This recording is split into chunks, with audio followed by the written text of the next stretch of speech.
les déchets, des yeux et des mains sont indispensables, on est d'accord. Pour vous aider à bien trier, il vous faut un smartphone et télécharger l'appli Guide du tri de Citeo. Un doute au moment de trier? Le Guide du tri vous donne la règle de tri précise partout en France. Vous ne savez pas où déposer vos déchets? Le Guide du tri vous aide à trouver un point de collecte à proximité. À quoi sert de trier? Le Guide du tri calcule l'impact environnemental de votre geste de tri. Pour vous faciliter le tri au quotidien, téléchargez l'appli Guide du tri de Citeo.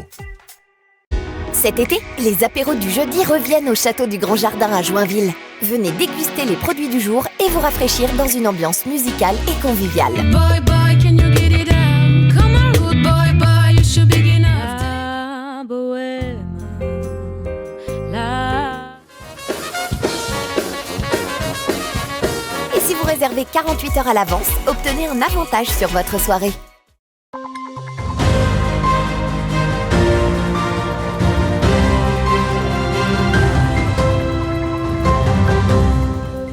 Bonsoir à tous, très heureux de vous retrouver en ce dimanche 26 juin 2022 pour ce 15 infos. Voici les titres de cette édition. L'association Santé Anderre a été créée début 2022 et souhaite engager plus de médecins autour du secteur d'Hervois comme Sommevoire, Plan-Rue et Montier-en-Der. Les habitants du Verbois se soucient de l'avenir de leur quartier. En effet, 30 ans en arrière, celui-ci était plein de vie. Et jusqu'au 30 juillet, les médiathèques du réseau de la Constellation ouvrent leurs portes pour débattre sur les discriminations. Et voici donc pour les titres. L'association, je vous le disais en titre, Santé d'Air a été créée en début 2022 et souhaite engager plus de médecins autour du secteur d'Hervois comme Sommevoire, Plan-Rue et Montier-en-Der. Pour l'occasion, les membres de l'organisation se sont rassemblés mercredi afin de savoir comment agir. Ils ont choisi de distribuer un questionnaire à l'ensemble des habitants pour connaître leurs besoins en généraliste et savoir ou non s'ils en ont un. Un reportage de Julien Voirin. Une association a été créée à Ceffonds en Haute-Marne en février 2022. Son but est de faire venir des médecins pour pallier au manque de généralistes sur le territoire. Elle agit notamment en faveur de l'installation de professionnels de santé et des nouveaux modes d'intervention dans le domaine de la santé, comme la télémédecine. Les gens qui n'ont plus de médecins, a priori plus de 10% des habitants du secteur n'ont plus de médecins. Donc il faut absolument qu'on trouve des solutions et peut-être des solutions un peu différentes, genre cabine télémédecine et autres. Un questionnaire va être envoyé aux habitants des communes autour de Ceffonds, comme Montier-en-Der, Plan-Rue et Sommevoire, afin de savoir s'ils ont un médecin et de savoir pourquoi ils n'en ont pas. Actuellement sur le territoire, il n'y a seulement que 3 généralistes. Le questionnaire, c'est pour savoir si les gens ont toujours un médecin et comment ils peuvent faire, comment ils ont pu réagir. Et si justement par rapport à l'option télécabine, pour certains sujets qui sont peut-être moins délicats, donc de pouvoir bénéficier de cabines de télémédecine. Ça sera diffusé dans toutes les boîtes aux lettres des 12 communes du secteur.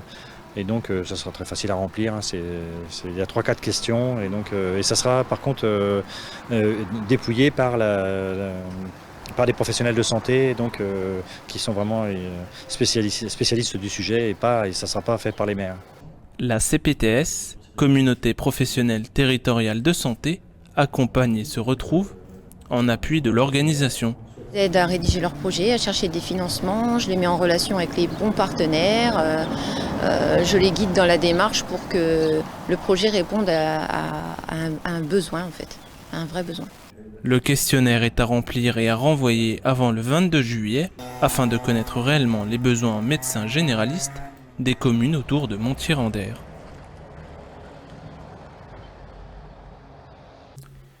Les habitants du Verbois se soucient de l'avenir de leur quartier.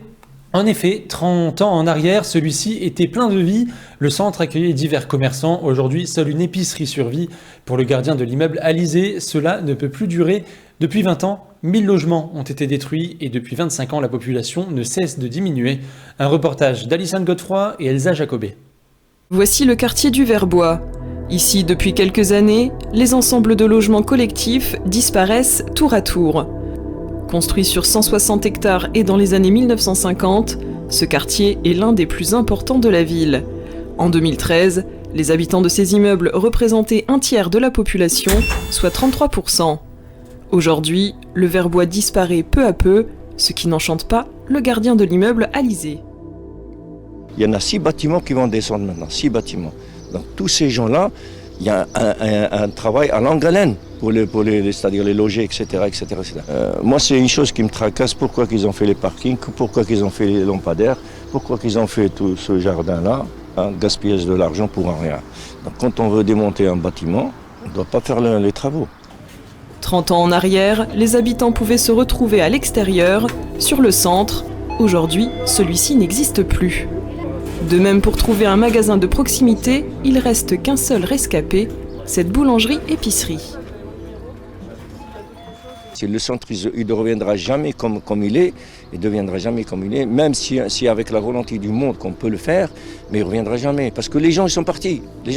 Parce qu'on avait 2 boulangers, on avait les coiffeurs, on avait Pierre Cardel, on avait le supermarché, on avait tout. C'était la vie quotidienne des gens qui habitaient au Verbois. C'était le centre le plus important où les gens se connaissaient, où les gens, c'est-à-dire, se réunissaient, se discutaient, passaient le temps le samedi, dimanche. Maintenant, il n'y a plus rien. Il n'y a plus rien. Depuis 20 ans, environ 1000 logements ont été détruits et depuis 25 ans, la population du quartier est passée de 15 000 à 7 000 habitants. Entre incompréhension et mécontentement, pour ce gardien et ses Verboissiens, c'est un crève-cœur de voir s'envoler la vie du quartier. C'est vrai que... Déjà parce qu'on a le café, on vient tous les matins, après le travail on vient boire le café ici, c'est 1 €. Ici dans le Verbois il n'y a plus de salon de thé, il n'y a plus rien, tout a été détruit. Ça a bien évolué, quoi. Il y a eu des travaux super, mais les commerces, il n'y en a pas. Il n'y a rien. On avait un petit centre, un énorme centre, et là il est détruit, il n'y a plus rien. C'est vrai qu'ils font des beaux travaux, ils font des beaux... mais le reste, vous sortez du travail et au moins vous allez boire un café ou un verre avec les copains. Et là, vous allez où? À la maison? Les habitants souhaitent être entendus le plus rapidement possible, mais aussi que les choses changent. Ils ont la sensation d'être les oubliés de Saint-Dizier. On passe à l'image du jour. Anouchka Martin, la championne de France de natation en 4x50 mètres nage libre, était de passage en terre bragarde jusqu'à ce week-end. Elle a fait l'honneur de passer au centre nautique la presqu'île de Saint-Dizier afin de rencontrer les nageurs des groupes élite et développement. C'était également l'occasion de s'entraîner avec eux. Au travers d'ateliers participatifs, les médiathèques du réseau de la Constellation ouvrent leurs portes pour débattre sur les discriminations, et ce jusqu'au 30 juillet. Regardez ce reportage de Meg Vieillard. Insultes, moqueries, commentaires sexistes ou racistes, depuis le mois de juin, la médiathèque de Saint-Dizier permet aux habitants de la ville de partager leur expérience face aux mots qui blessent. Un projet qui émane des 5 médiathèques dites Constellation, pour discuter du quotidien des personnes persécutées par la violence des insultes. On a à disposition à la médiathèque de Saint-Dizier une table sur laquelle on a laissé les affiches vierges et on a en fait un peu toute tranche d'âge qui participe, donc que ce soit des enfants, alors ça on reconnaît à l'écriture, ou même des adultes. Il y a des partages de moments assez douloureux dans la vie des gens et on sent que quand les gens prennent le temps de les lire, ça fait réagir en fait. Le texte c'est vraiment un lieu d'ouverture, de compréhension de l'autre, d'ouverture à la culture, mais beaucoup autour de soi. Et cette expo, elle est là pour faire réfléchir les gens. Vraiment les mettre en face d'une phrase qu'on pourrait sortir de façon assez banale et de se rendre compte qu'elle peut être très blessante pour les autres. Habitants, étudiants, ainsi que des enfants se sont joints aux différents ateliers proposés par la médiathèque. L'un d'entre eux permettait de s'exprimer sur des affiches, puis les exposer pour débattre sur celles-ci. J'ai pris une feuille pour écrire tous les mots blessants qu'on pouvait me dire dans mon passé. Donc j'ai écrit ce qui pour moi m'a vraiment marqué et qui au jour d'aujourd'hui ont fait ma personne. Et j'ai essayé aussi de montrer quel mot peut blesser et montrer l'impact des mots surtout. Ça représente énorme parce qu'il y a beaucoup de personnes il y a beaucoup de personnes qui n'auraient pas pu supporter. Moi au jour d'aujourd'hui je les supporte et j'accepte et c'est ce que je veux montrer aux personnes. Malheureusement c'est un mot, ça blesse, mais cela reste qu'un mot. Donc à partir du moment où tu es sûr de toi, tu n'as pas à douter de ce que les autres viennent te dire. Ainsi, tous ont pu se soutenir et comprendre la souffrance de chacun. Alors à contrario, des affiches de couleurs avec des citations encourageantes ont permis de redonner le sourire à chacun. C'est toujours positif de recevoir des compliments, de recevoir des mots qui nous donnent le sourire. On a tous besoin de ça. Ça prend 1 seconde. Donc moi je dis ça apporte énormément de choses. Je sais que moi ça me donne envie de passer une bonne journée. C'est vrai que quand j'entends des mauvaises paroles, ça met toujours de mauvaise humeur. Mais franchement ça peut aider beaucoup de monde et surtout à se retrouver. Ça aide à se retrouver. Une exposition constructive pour qui la force des mots ne doit pas définir qui l'on est.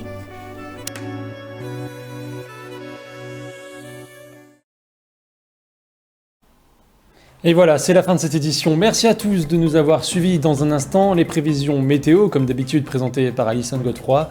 Je vous souhaite à tous une agréable soirée et bon début de semaine.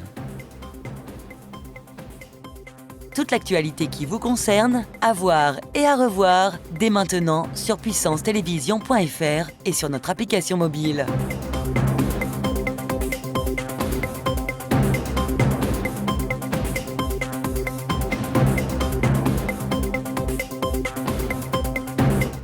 Nouveau, Puissance Télévision lance son émission Agenda. Retrouvez quotidiennement tous les événements du territoire en partenariat avec votre chaîne locale. Festivals, expositions ou événements sportifs, ils sont forcément dans l'agenda. Vivons l'info avec Puissance Télévision.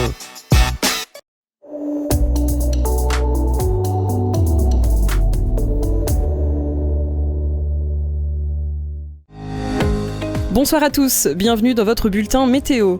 On démarre la semaine avec pour demain lundi un ciel nuageux du centre au centre-est, pouvant donner quelques averses à Metz, à Dijon, à Lyon.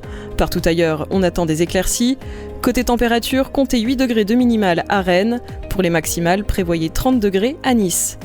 Comme d'habitude, voici la carte locale. Du côté de nos villes et départements, le temps sera encore pluvieux, notamment à Chaumont, à Langres, à Bar-le-Duc, à Commercy et à Verdun. Température minimale demain matin à Verdun avec 11 degrés.